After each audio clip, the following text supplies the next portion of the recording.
Last time I saw Wesley, he came by the house. It was Saturday before he went missing that Friday. He came by to get a bottle of water. He normally stopped by every so often. But I did see him walking uptown like that Tuesday in Andrews. And that was the last time I saw him. So, how long after that did you realize he was missing? On Saturday, I got a phone call from my husband who said that the guy that Wesley was with came by and said that he was missing, that they were together in Georgetown, and that when he looked, Wesley went into the woods. On Ridge Road? On Ridge Road. Do you have any idea why he would be in the woods on Ridge Road? No. How long after your husband told you, and then this person he was with told you that he was missing, did you go to the police? Well, I didn't know if it was true, so I tried to call the guy's mother.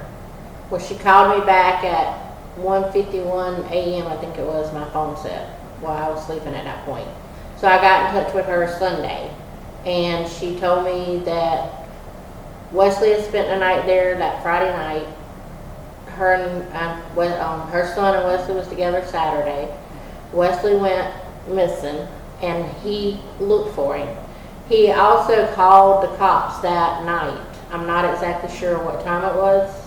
They do have a report where he called. So the person who was with him that last saw him is the one that called the police? Yes. Okay. So then they couldn't do anything because, they said that, he's grown and it hadn't been 24 hours. So then on Sunday, I went over to her house and Andrews police came and we did a missing report, a missing people's report. Well, after Andrews took the statement, they turned it over to Georgetown. Because that's the last place he was seen. Yeah. Okay.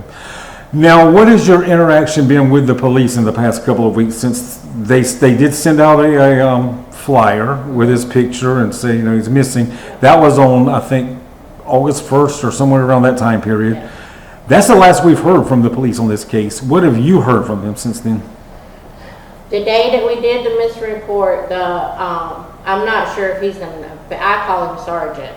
I'm not sure if that's the correct term, but he did come to my house that Sunday night. I spoke with him. On Monday, he got with the guy that Wesley was with and took him back to the spot where he said Wesley was missing. So in between then and now, they said that they have searched the woods twice. They said that they flew the drone, but they couldn't see anything because of the way the woods are, so, gathered together or whatever. Mm-hmm. I've also went out there with him myself. I've been out there after that with family members.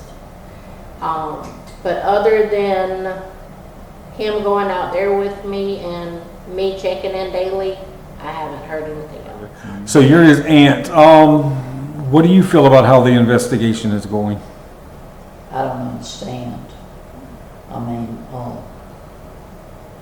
I expected them to be back in touch with us to kind of update us, to let us know, if they knew anything. The only thing about Wesley is there was times we didn't see him for a little bit, but somebody would see him somewhere. Or he would come by, because our church has a food pantry, and he'd come by and get food and different stuff like that. But I think they're dragging their feet a little bit. Well, Scott, Mr. Blake was reported missing on the 31st. He actually went missing on July the 29th. And since that time, we've done various things.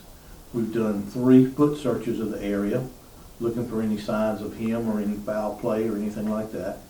We used our drone, put it up, searched the area with the drone. We searched over by the railroad tracks, by the by the water treatment plant over there. We've been to Andrews. We checked several places over in Andrews where he's known to stay and hang out. We coordinated that with the Andrews Police Department. We've done a flyer. We've sent it out statewide. We've also put it on our social media. He's been entered to NCIC as missing. We did get one tip that he was seen over in Walmart, and Investigator Morrison then went over and searched that video, but did not see him. So that didn't pan out. So the case is still active. We're still looking. We're asking, obviously, for anybody in the community that might have any information about, Mr. Blake, to please call the Georgetown Police Department at 843-545-4300, or you can use our tip line at 843-545-4400. We don't have any reason to suspect foul play, but you can't rule it out, until we find him or we get information about his whereabouts. What's your message to the public? We've got his picture on the screen right now so people can see what he looks like. What's your message to the public if they happen to see him? If you see him, if you don't want to call the police, call me. I just want to know he's alive. And how can they contact you? My cell phone number is 843-630-4404.